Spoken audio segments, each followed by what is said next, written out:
Comenzamos. Capítulo 2, Mishnah 3. Capítulo 2, Mishnah 3, estamos en la tercera vuelta del Pirkei Avot. Ya vimos las dos primeras Mishnayot del capítulo 3, del capítulo 1. Vamos a repasar la Mishnah anterior. Habíamos dicho la primera de las tres de este capítulo era: mira tres cosas y no llegarás a la transgresión. De dónde vienes, un ojo que ve, un oído que escucha. Después dijimos Rabban Gamliel, el hijo de Rabbi Yehuda Nasi, el autor de la Mishnah, dijo: es buena el esfuerzo de estudiar y trabajar, por cuanto que los dos puntos se compaginan. Y ahora el tercera Mishnah, vamos a mostrar en pantalla para que la puedan seguir. Estamos acá desde el principio. Esta es la Mishnah 3 del capítulo 2. Y es una Mishnah muy, vamos a ver, un poco distinta a la que habíamos visto hasta ahora, porque nos dice directamente: tengan cuidado con los que están en el poder, porque se hacen amigos de los demás solo en beneficio de sus propias necesidades. Aparentan ser un amigo íntimo siempre y cuando tengan algo para ganar de los demás, pero no estarán junto a la persona para ayudarla en su momento de necesidad. Tenemos, por un lado, lo podemos ver de un punto de vista, ¿sí? Uno dice hacerse amigo del que está en el poder, pero muchas veces la historia nos ha demostrado que uno puede terminar en peores condiciones o puede terminar defraudado, y por eso la opinión pública muchas veces sobre lo que significa un gobernante deja que desear, y el pueblo judío tiene una historia larga sobre ese tema. Desde el inicio, vamos a un ejemplo muy concreto que figura incluso en la Torá.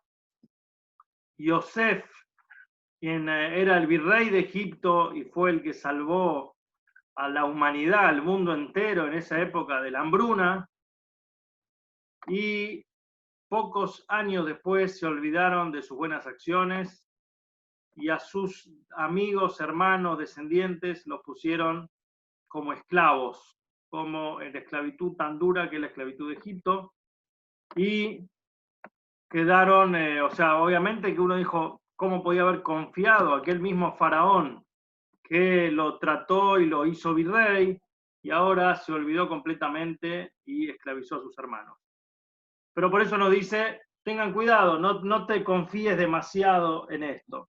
También otra historia más actual, justamente en 1492, si no me equivoco era el 12 de julio, no recuerdo exactamente la fecha, pero era Tisha B'Av en España, y había un gran sabio judío llamado Don Isaac Abarbanel, y era el ministro de Finanzas del rey Fernando de España, y a pesar de haber sido una persona muy respetada y haber sido una persona que hizo muchísimo para ayudar al reino, fue expulsado junto con todo su dinero confiscado. Entonces uno dice, uno podría aprender de la experiencia de situaciones adversas que se dieron vuelta a último momento. Hay una historia también con el Malbim, uno de los comentaristas de la Torá, estamos hablando de hace 300, 400 años, y él tenía que viajar a París para reunirse con funcionarios de ese país para lidiar con un asunto comunitario. Entonces le pidió al alcalde de su ciudad en Bucarest que le escribiera una carta de recomendación para presentársela al gobierno de París, en Francia, y pensó que con una carta de referencia le iba a abrir puertas, iba a tener más posibilidad de tener éxito en su gestión. Y el alcalde dijo, por supuesto, nos conocemos hace tanto, y le escribió una carta, le puso el sello y lo despidió. Pero mientras el Malvim estaba de viaje, antes de llegar a París, empezó a pensar y se le ocurrió que era probable que el alcalde tal vez no hizo el mejor esfuerzo para escribirle una carta al Malvim y que él solamente debía confiar en Hashem, confiar en Dios.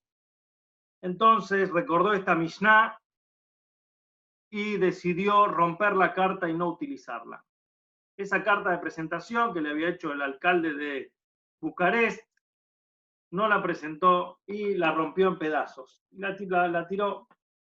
Junto con él, junto con este rabino Malvim, viajaba un estudiante, algunos estudiantes que lo acompañaban, y sintió curiosidad por ver qué decía dentro de la carta. Entonces tomó los pedazos de los fragmentos de la carta rota y quedó conmocionado al descubrir que en efecto al alcalde había escrito negativamente sobre el Malvin, y no solamente eso, sino sugiriéndole a los funcionarios de París que lo despidieran sin ni siquiera escuchar lo que tenía para decir. Entonces vemos acá que no se podía confiar él plenamente en esto. Una historia similar podemos tenerla con, no solamente por una cuestión, y esto es importante, no solamente por una cuestión de desconfianza, sino porque un yehudí tiene que tener en claro que su confianza depende únicamente de Hashem, únicamente de Dios. Esa es su fuente de confianza. Así como vimos en la historia de Purim, por ejemplo, uno analiza y ve que Mordejai, antes incluso de que la reina Esther haya sido elegida reina de todo el imperio, él era consejero y tenía un puesto en los portones del reinado, o sea que era un hombre con influencia. Y la reina era, vamos a decir, obviamente, la primera dama. ¿Qué más influencia que la que tenía ella en ese momento? Entonces, cuando se enteraron del complot que había confabulado Amán, uno diría la primera opción, la primera alternativa, era ir por los medios diplomáticos. Ella era la reina y él era un consejero de larga data, un hombre que tenía influencias hace mucho tiempo y tenía contactos y había incluso salvado al rey de un complot que lo querían asesinar, que lo querían envenenar. Entonces dice, la primera carta que tenían que jugar, apenas se enteraron de la traición, del complot de Amán que amenazaba con destruir y eliminar a todo el pueblo judío, era ir y presentar sus cartas diplomáticas, ejercer influencia y tratar de convencer o cambiar el decreto. Pero la primera actitud, la primera acción, tanto de la reina Esther como de Mordejai, fue vestirse con cenizas y decretar un ayuno y hacer penitencia, hacer teshuvá y reflexionar y cambiar y convocar multitudes para el estudio de Torá y para la plegaria y juntar a niños y darse cuenta que estaban pasando un momento malo, no por una cuestión política, sino que era una consecuencia más bien de sus acciones. Entonces esto cambia la actitud que uno tiene frente a las cosas, o sea, no pensar y decir, bueno, si yo soy amigo de fulano, entonces estoy salvado. Como dice el Teilim, Al tiftach bin divivim, no confíes en las personas generosas, incluso una persona generosa, beshokei asus yichpatz, no pienses en que te van a salvar los muslos de un caballo. O sea, a veces uno está demasiado confiado por las cosas materiales que tiene, o por los amigos que tiene, o por las influencias que tiene, y la única confianza que tiene que tener la persona es confiar en Dios, confiar en Hashem, y es lo principal. Si uno tiene confianza en Hashem, todo se puede solucionar. Y por eso esto también es un llamado a la atención de pensar en este punto. Es interesante que el autor de esta Mishnah es Rabban Gamliel, el hijo de Rabbi Yehuda. Rabbi Yehuda Nasi era el líder de esa generación, pero era más, además de un líder rabínico, era un líder con influencia política, con conversaciones con Roma, que era la fuerza gobernante, y Rabban Gamliel era el hijo, y digamos que desde muy chico él se creció y tenía que asociarse forzadamente con funcionarios del gobierno en su trabajo como líder del pueblo judío. Y él hizo esta declaración en base a su experiencia personal, advirtiéndonos a no poner demasiada confianza en estos funcionarios. Ahora bien, hasta ahora lo vimos desde el punto de vista, vamos a decir, literal, que tiene que ver con la parte de un consejo práctico y un consejo sensato.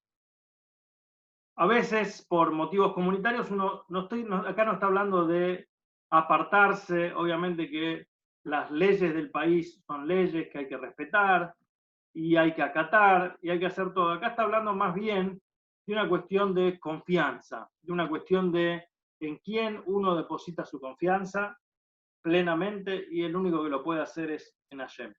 Algunas preguntas que tenemos. Aparentemente este libro de Pirkei Avot no es un libro de frases, no es un libro de aforismos, un libro de buenos consejos nada más para que uno tenga para llevarse, sino que también habla mucho del trabajo espiritual de la persona, y no solamente del trabajo espiritual, sino del trabajo espiritual extraordinario, o sea, más allá de la exigencia de la ley, uno tiene que esforzarse, uno tiene que siempre buscar ir más allá, ir un poco más. Y todo el Pirkei Avot le habla en ese tono a aquel que ya tiene una cierta capacidad intelectual y espiritual y debe mejorar un poquito más. Entonces, aparentemente, ¿cuál es el aprendizaje que tenemos sobre esto? Y aparentemente no es igual para todos, porque hay personas que no tienen que tener cuidado con los que están en el poder, porque no tienen ningún amigo en el poder. Uno dice, yo soy un ciudadano a pie, yo soy no tengo ningún cargo, no tengo ninguna función comunitaria. Y no tengo nada que ver. Vivo, pago mis impuestos y sigo adelante con mi vida. No tengo contacto con eso, no tengo necesidad. Y no solamente eso, en el primer capítulo, en la Mishnah 10, decimos, Al titvadal la rashut, no te hagas conocido. Por otro lado también dijimos, si no hubiera una fuerza gobernante, los hombres se tragarían uno al otro. Entonces, ¿cuál es la diferencia? Entonces acá en realidad está hablándonos de algo más espiritual. Vamos a volcarnos ahora sobre la parte espiritual, que tiene que ver quién es aquel amigo que se hace tu amigo cuando tiene su beneficio y se da vuelta cuando te tiene que clavar un puñal por la espalda. Y esto es, aquel que está en el poder también se refiere al Yetzer Hará, al mal instinto, a las fuerzas negativas que nos convocan, a las fuerzas impulsivas, a las fuerzas del deseo, que nos llevan para un lado y para el otro y nos incitan a actuar torpemente, tontamente, perversamente o glotonamente, simplemente para satisfacernos nuestros deseos, nuestra satisfacción personal, nuestra gratificación inmediata. Este es el poder. Y a él le gusta estar a cargo y a él le gusta decir, comete este pedazo de grasa, comete este sanguchito, decirle una palabra graciosa al otro, reíte de fulano. Está en el poder y le gusta hacerse cargo.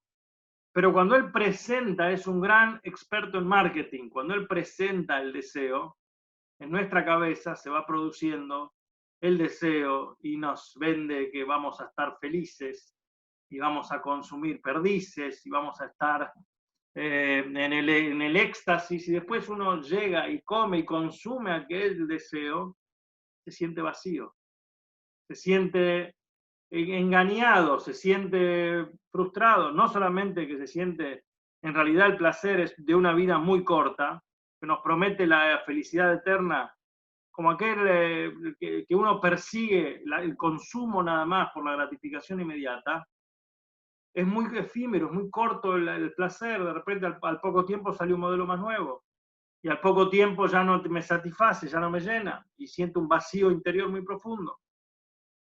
Y uno se arrepiente de su error, pero en esa instancia el amigo lo único que nos hace nos causa problemas tanto en este mundo como en el mundo venidero. Por eso dicen, él se muestra acá como amigo, pero el primero en saltar a hablar contra nosotros, cuando el alma sube y es puesto en la balanza de evaluar nuestras acciones, él es el primer acusador.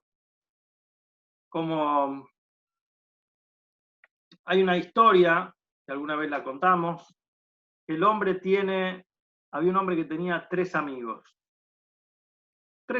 en la vida, y le llegó una citación del juez, del rey, digamos, una citación judicial. En esa época había un reinado, le mandaron una carta a su casa, y eso nunca representaba buenas noticias. Por lo menos era intimidante. Entonces el hombre dice, no quiero ir solo, presentarme en el palacio solo, realmente me da mucho miedo. Entonces empezó a buscar a su amigo íntimo, a su amigo querido, que se veían todos los días, que jugaban juntos al fútbol 5 todos los jueves, y que comían asados, y que era el amigo más cercano, y le dice, mirá, escuchá, me llegó la citación, quiero que me acompañes. Dice, olvídate mi teléfono, te pongo en bloqueo, no quiero verte más, no puedo, ahora estoy muy ocupado, chau. Dice, pero el amigo que todos los días estábamos juntos, todos los días nos veíamos, se borró completamente, no me da la más mínima atención. Bueno, el hombre traicionado, con el corazón roto, va a buscar a su segundo amigo, que no lo veía tan seguido, lo veía de vez en cuando, en ciertas ocasiones, en ciertos momentos. Lo llama y le dice, mirá, me llegó la citación. Dice, si mi amigo íntimo, que todo el tiempo estábamos juntos, no me ayudó, ¿cómo me va a ayudar el otro? Entonces lo llama y le dice, mirá, qué terrible, y se empatiza con él, empatiza y le da fuerza, y le dice, mirá, yo te puedo acompañar, te voy a acompañar hasta el palacio, pero no me pidas que entre, no me pidas que yo entre al palacio. Yo me quedo en la puerta, me quedo en la entrada, te acompaño, te hago ahí el aguante hasta ahí, pero ahí me quedo. Bueno, te agradezco, la verdad que me hace sentir un poco mejor. Dice, bueno, voy a probar el último amigo. A este amigo lo veo cada tanto, no tan seguido, lo veo una vez por año, una vez cada 6 meses. No tengo tanta amistad fluida con él, pero perdido por perdido lo voy a llamar. Entonces llama a este tercer amigo y le dice, disculpame, llegó una cita. Dice, no, quédate tranquilo, yo voy con vos, te voy a acompañar, no te preocupes, vos no vas a tener que hacer nada, yo voy a hablar frente al rey por vos. ¿Vos harías eso por mí? Sí, claro, contá conmigo, yo voy a hacer eso por vos, yo voy a hablar frente al rey por vos, y yo voy a fijarme para que pueda solucionar este problema. No sabes, no tengo palabras para agradecerte, el hombre está emocionado. Esta anécdota en realidad es una parábola, es un ejemplo para los amigos que uno se hace en la vida. El primer amigo se refiere a las cosas materiales, a este amigo que dijimos acá, el amigo enemigo, el amigo atrayente.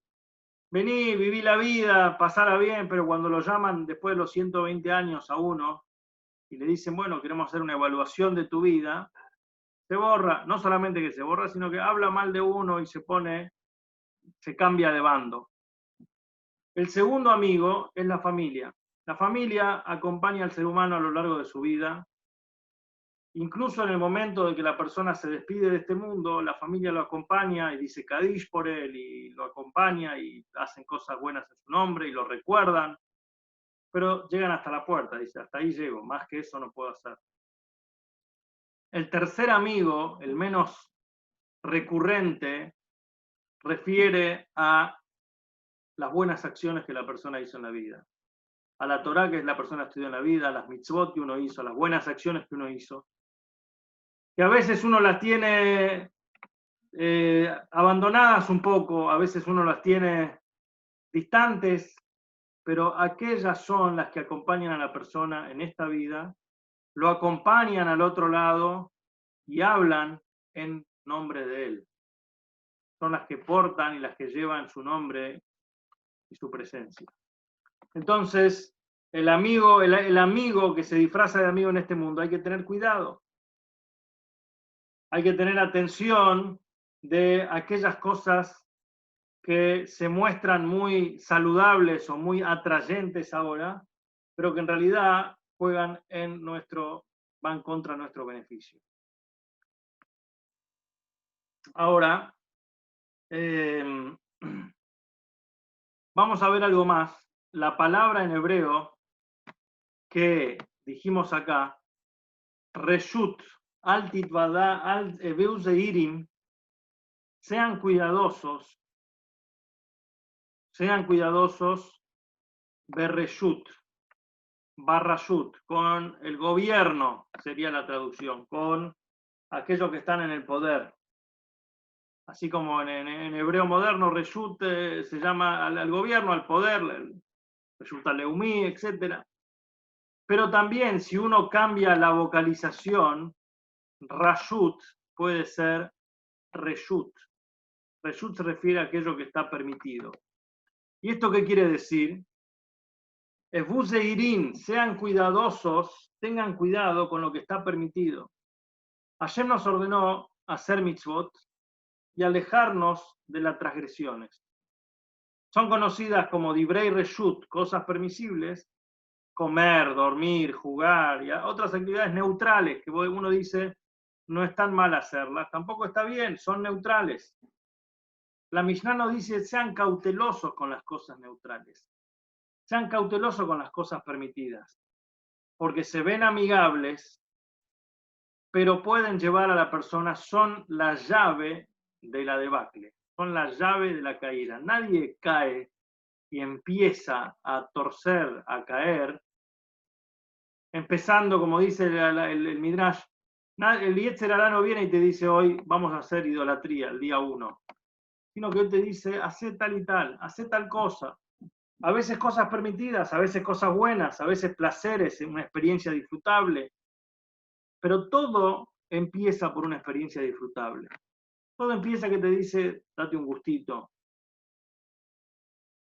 date un gusto más, pensá en vos, no estés todo el tiempo para los demás, tenés que pensar más en vos mismo, tenés que, vamos a hacer un asadito y ponerle intención y ponerle chimichurri, ponerle molleja, ponerle todo. No te escatimes, viví bien la vida. Eso es, en primer término, es permitido, pero es peligroso. Porque así empieza la caída. Así fomentás el deseo, fomentás el materialismo, fomentás la distancia de la espiritualidad, fomentás y te va llevando y cuando te despertaste te diste cuenta estás hundido en lo peor que hay. Por eso hay acá una anécdota pequeña. Rabbi Mordejai de Orodok, un discípulo del Rabbi Shneur Zalman, el primer Rebbe de Chabad, dijo, la primera enseñanza, la primera cosa que oímos del Rebbe fue, en Yiddish fue, vos me tormenist, vos me meg, darf me nicht.